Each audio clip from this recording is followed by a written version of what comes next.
Very good morning ವೀಕ್ಷಕರೇ, ನಾನು ಪ್ರತಿಭಾ Ajay. Tiffin ಬಾಕ್ಸ್ಗೆ ಸ್ವಾಗತ. ಇವತ್ತೇನು ಸ್ಪೆಷಲ್ ಗೊತ್ತಾ? ಇವತ್ತು ಮೆಂತ್ಯದ ದೋಸೆ.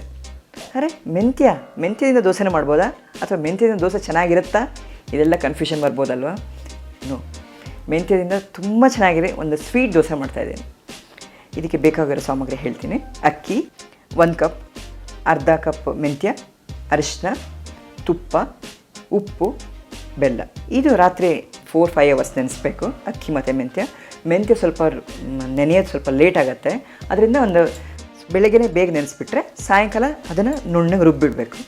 ರುಬ್ಬಿದ ನಂತರ ಅದಕ್ಕೆ ಬೆಲ್ಲ, ರುಚಿಗೆ ಎಷ್ಟು ಬೇಕು ನಿಮಗೆ ಬೆಲ್ಲ. ಸ್ವಲ್ಪ ಕಡಿಮೆ ಆದರೆ ಕಡಿಮೆ, ಸ್ವಲ್ಪ ಜಾಸ್ತಿ ಸ್ವೀಟೇ ಬೇಕು ಅಂದರೆ ಬೆಲ್ಲ ಸ್ವಲ್ಪ ಜಾಸ್ತಿ ಹಾಕ್ಕೊಳ್ಳಿ.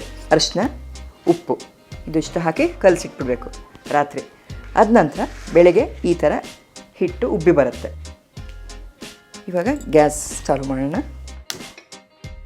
ಮೆಂತ್ಯ ದೋಸೆ ಕಹಿನಾ ಅಂತೆಲ್ಲ ಡೌಟ್ ಎಲ್ಲರಿಗೂ. ಇಲ್ಲ, ಖಂಡಿತ ಇಲ್ಲ.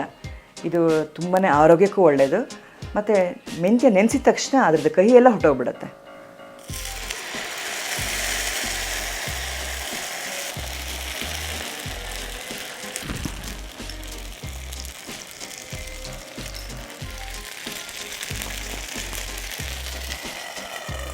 ಇದು ವಿತೌಟ್ ಬೆಲ್ಲ ಸಹಿತನೂ ನಾವು ಯೂಸ್ ಮಾಡ್ಬೋದು. ಡಯಾಬಿಟಿಕ್ ಪೇಷೆಂಟ್ಗೆ ತುಂಬಾ ಒಳ್ಳೆಯದಿದೆ ಮೆಂತ್ಯ ಇರೋದ್ರಿಂದ. ಅದರಿಂದ ಇದನ್ನು ರೆಗ್ಯುಲರ್ ನಾವು ಸಹಿತ ಮಾಡ್ಬೋದು. ಮಕ್ಕಳು ಇಷ್ಟಪಡ್ತಾರೆ ಸ್ವೀಟ್ ದೋಸೆ ಅಂತಂದರೆ. ಇದು ಸ್ವಲ್ಪ ನಿಧಾನ ಆಗುತ್ತೆ, ಯಾಕೆಂತಂದರೆ ಸ್ವೀಟ್ ದೋಸೆ ಎಲ್ಲ ಇದು ಸ್ವಲ್ಪ ಮಂದ ಗ್ಯಾಸ್ನಲ್ಲಿ ನಾವು ರೋಸ್ಟ್ ಮಾಡಬೇಕು ಇದನ್ನು.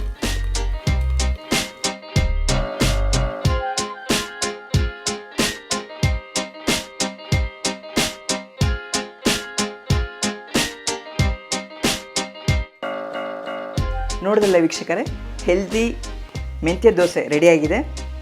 ತುಂಬಾ ಈಸಿ ಇದೆ ಮಾಡಲಿಕ್ಕೆ ಮತ್ತು ಆರೋಗ್ಯಕ್ಕೆ ತುಂಬಾ ಒಳ್ಳೆಯದು.